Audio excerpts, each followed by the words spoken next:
Headline చూద్దాం.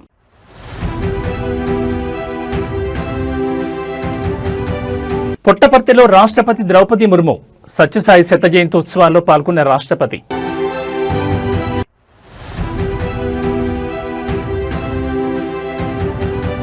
తెలంగాణలో కొలిక్కి వచ్చిన పంచాయతీ ఎన్నికల రిజర్వేషన్ల ప్రక్రియ. బీసీ రిజర్వేషన్ల కోట 22.3% తగ్గింపు.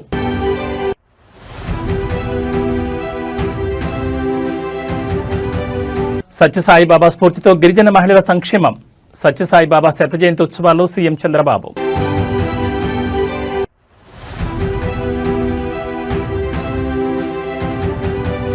సినిమా పైరసీపై స్పందించిన దర్శకుడు రామ్ గోపాల్ వర్మ. పైరసీ చేసేవారిని రాబిన్ హుడ్ తో పోల్చడంపై తీవ్ర ఆగ్రహం. ఇక డీటెయిల్స్ చూస్తే రాష్ట్రపతి ద్రౌపది ముర్ము పుట్టపర్తిలో పర్యటిస్తున్నారు. శ్రీ సత్యసాయి శత జయంతి ఉత్సవాలు పురస్కరించుకుని ఆమె సాయి కుల్వంత్ హాల్లో సత్యసాయి మహాసమాధిని దర్శించుకున్నారు. ఆమె వెంట సీఎం చంద్రబాబు, మంత్రి నారా లోకేష్ ఉన్నారు. ఉదయం పుట్టపర్తి విమానాశ్రయానికి చేరుకున్న రాష్ట్రపతికి చంద్రబాబు, లోకేష్లు ఘనస్వాగతం పలికారు. మహాసమాధి దర్శనానంతరం హిల్ వ్యూ స్టేడియంకి చేరుకున్న రాష్ట్రపతి సత్యసాయిబాబా విశిష్టత గురించి తెలిపారు. ఆయన బోధనలు ఎంతో మందిని సన్మార్గంలో నడిపించాయన్నారు. సత్యసాయి సందేశంతో కోట్లాది మంది సేవా కార్యక్రమాలు చేస్తున్నారని తెలిపారు. ఆయన శత జయంతి ఉత్సవాల్లో పాల్గొనడం అదృష్టంగా భావిస్తున్నారన్నారు.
శ్రీ సత్యసాయిబాబా స్ఫూర్తితో గిరిజన మహిళల సంక్షేమానికి తమ ప్రభుత్వం పనిచేస్తోందని సీఎం చంద్రబాబు అన్నారు. పుట్టపర్తిలో జరిగిన సత్యసాయిబాబా శత జయంతి ఉత్సవాలకు రాష్ట్రపతి ద్రౌపది ముర్ముతో కలిసి ఆయన హాజరయ్యారు. ఈ సందర్భంగా సీఎం మాట్లాడుతూ Sathya Sai tribal women health care ప్రోగ్రాంను వేదికపై ప్రకటించారు. అందులో భాగంగా గిరిజన మహిళలకు సూపర్ స్పెషాలిటీ సేవలను అందిస్తామన్నారు. అంతేకాకుండా టెలిమెడిసిన్ సేవలను అందుబాటులోకి తెస్తామన్నారు. మెడికల్ స్క్రీనింగ్, బ్రెస్ట్, సర్వైకల్ క్యాన్సర్కు చికిత్సను అందిస్తామన్నారు. అంతేకాకుండా త్రాగునీటిని సరఫరా చేస్తామని పేర్కొన్నారు. పేదరికం కారణంగా సమస్యలను ఎదుర్కొంటున్న గిరిజన మహిళలను చదివిస్తే వారు సొంత కాళ్లపై నిలబడేలా చేస్తే మొత్తం గిరిజన సమాజాన్ని వారు ముందుండి నడిపిస్తారని సీఎం తెలిపారు. ఈ పథకం కేవలం సంక్షేమం మాత్రమే కాదన్నారు. దేశ నిర్మాణానికి ఒక ముందడుగన్నారు. మానవ సేవే మాధవ సేవ అనే మాటకు నిదర్శనమని అభివర్ణించారు.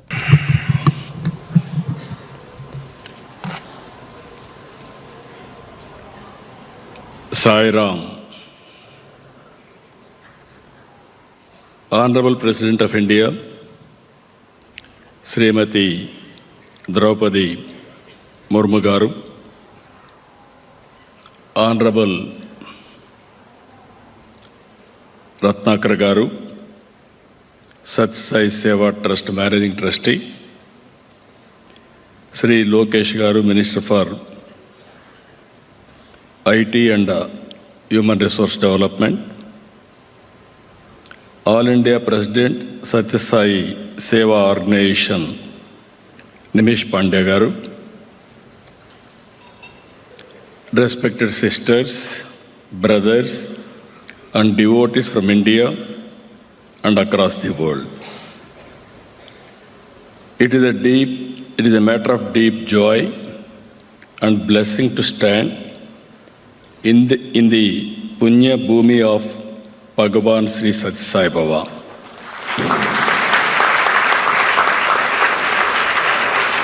This is not just a celebration of the centenary, it is a celebration of a legacy of love, service and universal peace.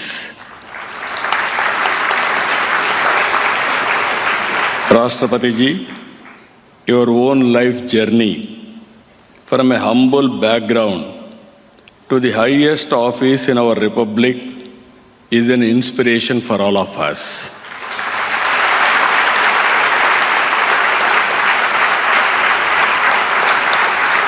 Your presence today greatly honors every devotee gathered here and across the world, here physically, virtually across the world.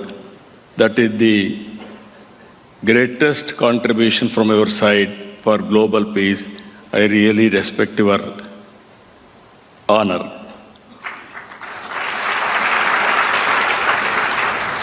Bhagavan Sai Siddhantam can be explained by love all, serve all, and help ever, hurt never. 5 principles of Satya, Dharma, Shanti, Prema, and Ahimsa.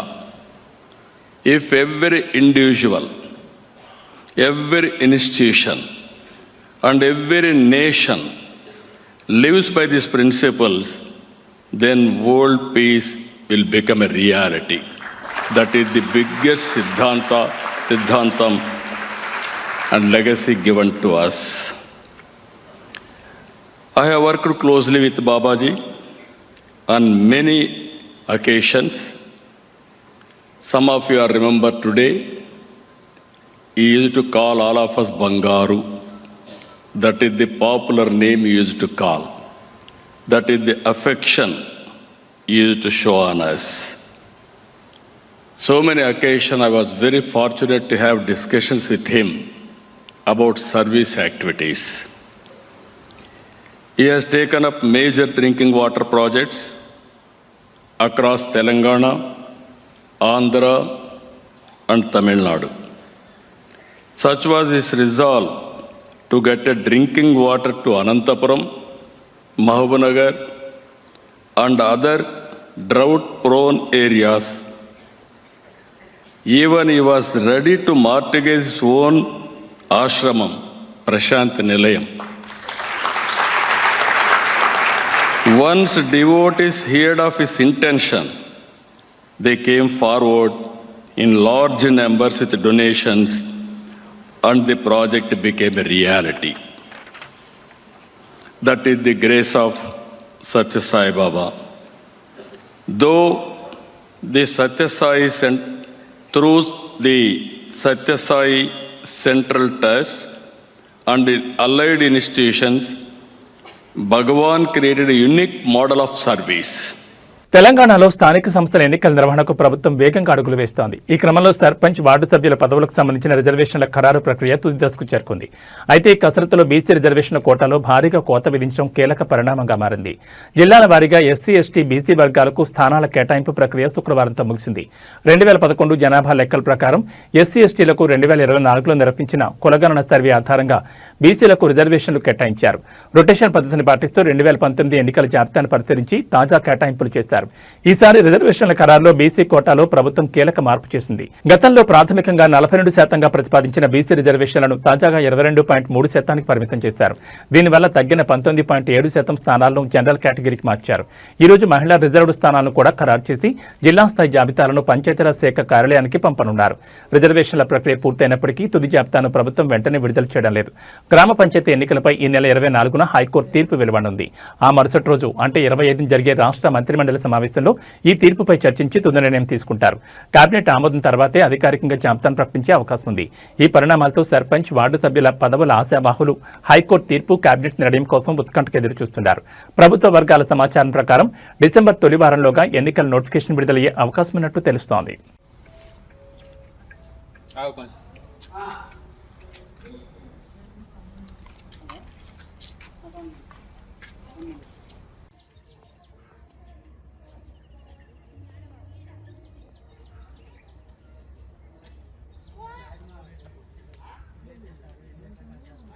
నగరంలో పాదచారుల ఫుట్పాత్లను ఆక్రమించి అక్రమంగా ఏర్పాటు చేసిన దుకాణాలపై greater Hyderabad municipal corporation town planning అధికారులు కఠిన చర్యలు తీసుకుంటున్నారు.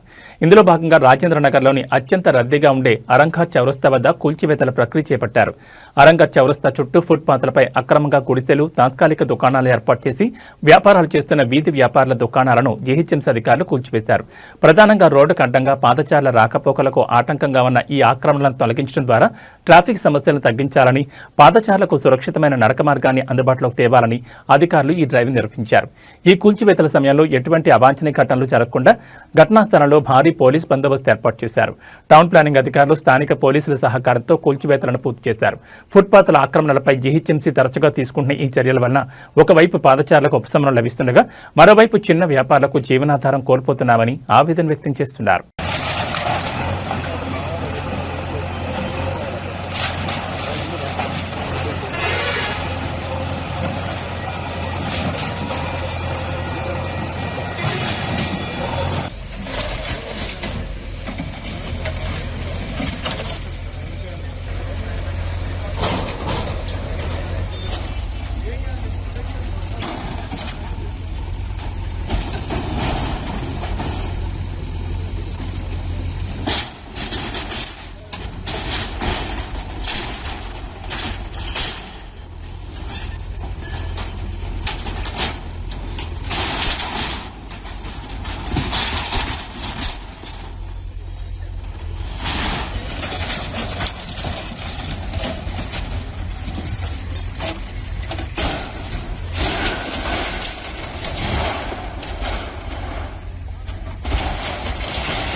ట్రిపుల్ రోడ్ ఏర్పాటు కోసం భూసేకరణ విషయంలో సంగారెడ్డి జిల్లా చౌటకూరు మండలం శివంపేట గ్రామ రైతులు తీవ్ర ఆగ్రహం వ్యక్తం చేశారు.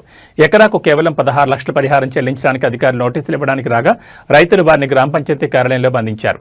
ట్రిపుల్ రోడ్ నిర్మాణానికి అవసరమైన భూమిని సేకరించేందుకు సంబంధించిన నోటీసులను ఇవ్వడానికి రెవెన్యూ ఇన్స్పెక్టర్ ప్రమోద్, గ్రామ పంచాయతీ కార్యదర్శి ప్రవీణ్ శివంపేట గ్రామానికి చేరుకున్నారు.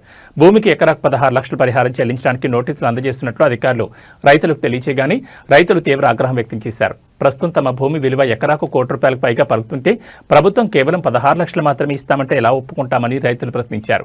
ఆగ్రహించిన రైతులు అధికారులను బలవంతంగా స్థానిక గ్రామ పంచాయతీ కార్యాలయంలోకి లాక్కెళ్లి లోపల బంధించారు. రైతులు అధికారులను బంధించిన విషయం తెలుసుకున్న జోగిపేట సర్కిల్ ఇన్స్పెక్టర్ అనిల్ కుమార్ వెంటనే తన సిబ్బందితో శివంపేటకు చేరుకున్నారు. సీఐ అనిల్ కుమార్ రైతులకు నచ్చజెప్పే ప్రయత్నం చేశారు. ఈ క్రమంలో రైతులకు సీఐకి మధ్య కొద్దిసేపు వాగ్వాదం జరిగింది. తాను ఈ పరిహారం విషయాన్ని ప్రభుత్వం దృష్టికి తీసుకెళ్తానని హామీ ఇవ్వడంతో రైతులు అధికారులను విడిచిపెట్టారు. అయితే తాము ఎట్టి పరిస్థితుల్లోనూ 16 లక్షలకు తమ విలువైన భూములను ఇచ్చేది లేదని రైతులు ఖరాఖండిగా తేల్చి చెప్పారు.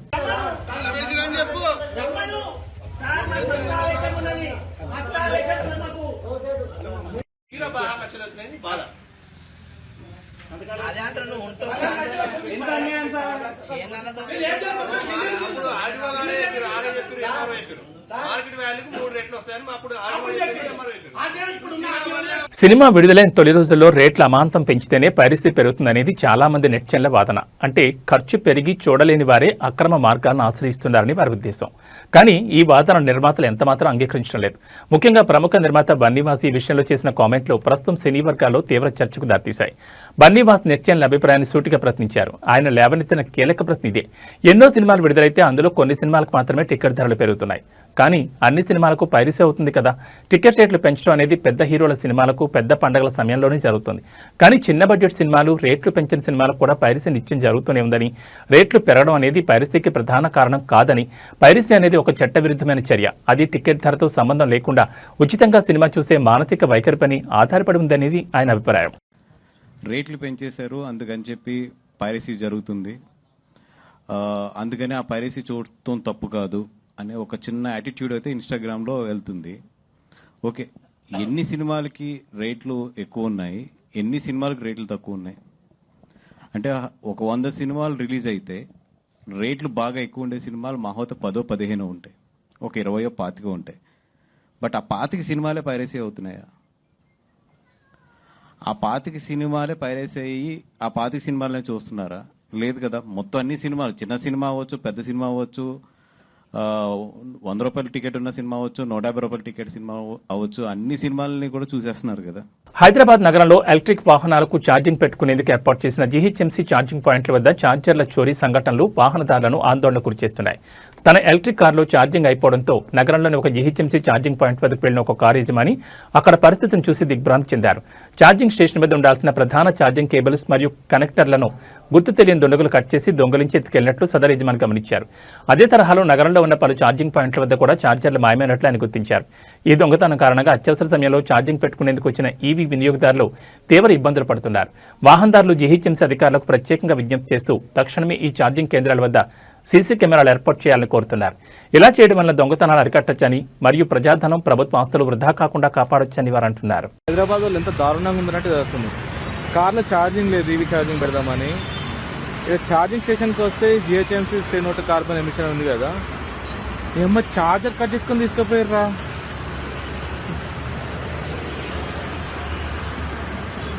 అరే మీ అమ్మ, ఇప్పుడు ఛార్జింగ్ స్టేషన్ లో ఛార్జింగ్ లేదురా, ఛార్జర్ కట్ చేసుకొని తీసుకుపోయారు. Please GHMC have a look on this. ఒక కెమెరా పెడితే బాగుంటుండే. అరే నీ అమ్మ, ఈవీ స్టేషన్ లో కూడా కట్ చేసి దెంగిదారా. అరే నీ అమ్మ, అక్కడ కట్ చేసి ఇక్కడ కూడా కట్ చేసి ఉన్నది కదా. అరే ఇంత క్రేజీ ఉన్నారు ఏంద్రా.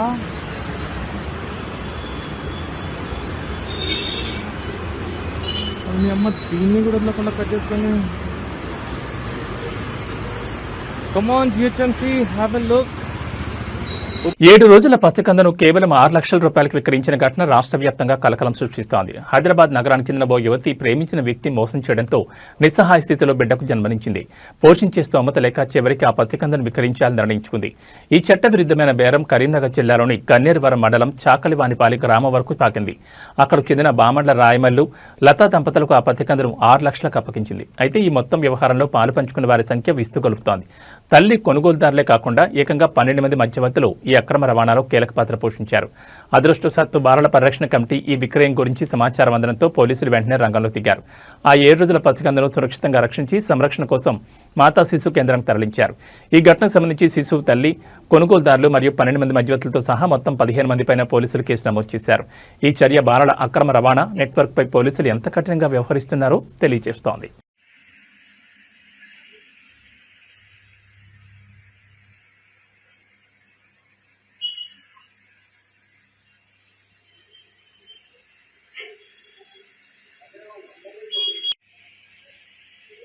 సారీ అమ్మాయి కూడా అక్కడ పోయి ఆ కార్ దగ్గర ఉన్నది, కార్ ఎక్కుతుంది.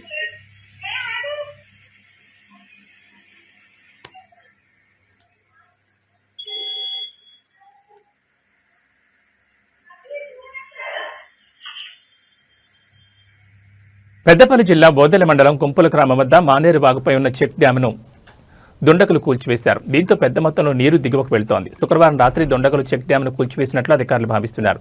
ఘటనాస్థలికి చేరుకున్న నీటిపారుదల శాఖ అధికారులు చెక్ డ్యామ్ను పరిశీలించారు. వాగులోని ఇసుకను అక్రమ రవాణా చేసేందుకే ఈ పనికి ఒడిగట్టారని అనుమానిస్తున్నారు. 23 కోట్లకు పైగా నిధులతో ఇటీవలే ఈ చెక్ డ్యామ్ నిర్మించడం గమనార్హం. మానేరు నది పట్టిన చెక్ డ్యామ్ను, కానీ ఎన్నో ఎకరాలకు ఉపయోగపడే చెక్ డ్యామ్ మాకెంతో గుడికి, రామభద్ర గుడికి కూడా వాటర్ సోర్సెస్ బాగున్నాయి. దీని కింద పొలాలు కూడా దాదాపు 6,000-7,000 ఎకరాలు కూడా రైతులు బాగుపడేది. కట్టినని దుండగులు ఈ ఇష్టం మాపి వాళ్ళనే ఇష్టం మాపి వాళ్ళే దీన్ని ఊళ్ళగొట్టినని బహుగోటంగా మేము చెప్పడం జరుగుతుంది.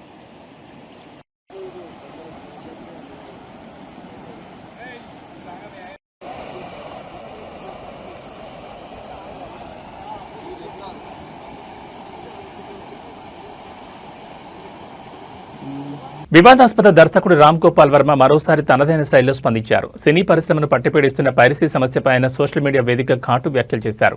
పైరసీని అరికట్టాలంటే కేవలం దాన్ని అందించేవారినే కాకుండా చూసే ప్రేక్షకులను కూడా శిక్షించాలని సంచలన సూచన చేశారు. తన ఎక్స్ ఖాతాలో వర్మ స్పందిస్తూ పైరసీని ఎప్పటికీ ఆపలేం. టెక్నాలజీ బలంగా ఉండడం వల్ల, పోలీసింగ్ బలహీనంగా ఉండడం వల్ల కాదు. పైరసీ సినిమాలు చూసే జనాలు ఉన్నంతకాలం వారికి సేవ చేయడానికి రవి లాంటి వారు పుట్టుకొస్తూనే ఉంటారని పేర్కొన్నారు. పైరసీ చేసే వారిని రాబిన్ హుడ్తో పోల్చడాన్ని ఆయన తీవ్రంగా తప్పుపట్టారు. అసలు రాబిన్ హుడ్ హీరో కాదు. నేటి నిర్వచనాల ప్రకారం అతను ప్రపంచంలోని మొదటి టెర్రరిస్ట్. ధనవంతులుగా ఉండడమే నేరం అన్నట్లు వారిని దోచుకుని చంపి పేదలకు పంచాడు. ఒక నేరస్తుని హీరోగా కీర్తించడం మూర్ఖత్వాన్ని విమర్శించారు. సినిమా టికెట్లు ఖరీదుగా ఉన్నాయంటూ పైరసీని సమర్థించే వారిని కూడా వరమోదలేదు. ఇదే లాజిక్తో ఆలోచిస్తే BMW షోరూంలను దోచుకుని కార్లను ప్రజలకు ఉచితంగా పంచాలి. ఇలాంటి ఆలోచనలు సమాజాన్ని అరాచకత్వంలోకి నెడతాయని హెచ్చరించారు. సౌలభ్యం, సమయం, డబ్బు ఆదా చేసుకోవడం కోసమే సినీ పరిశ్రమకు చెందిన వారితో సహా చాలా మంది పైరసీ చూస్తున్నారని ఆరోపించారు.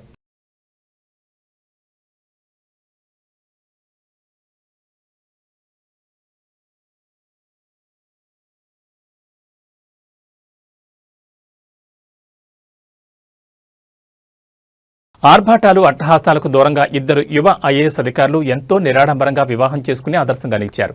అల్లూరు సీతారామరాజు జిల్లా పాడేరు ITDA ప్రాజెక్టు ఆఫీసర్గా పనిచేస్తున్న శ్రీ పూజ, మేఘాలయలో దాదంగిరి జాయింట్ కలెక్టర్గా విధులు నిర్వర్తిస్తున్న ఆదిత్యవర్మ శుక్రవారం విశాఖపట్నంలో ఒకటయ్యారు.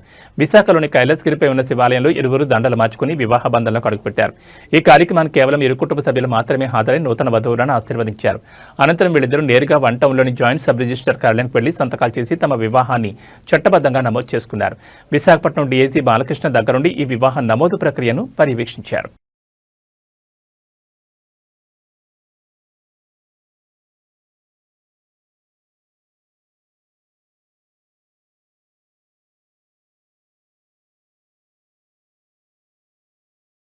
ఇవి బులెటిన్ విశేషాలు. మరో బులెటిన్లో మళ్ళీ కలుసుకుందాం. నమస్కారం.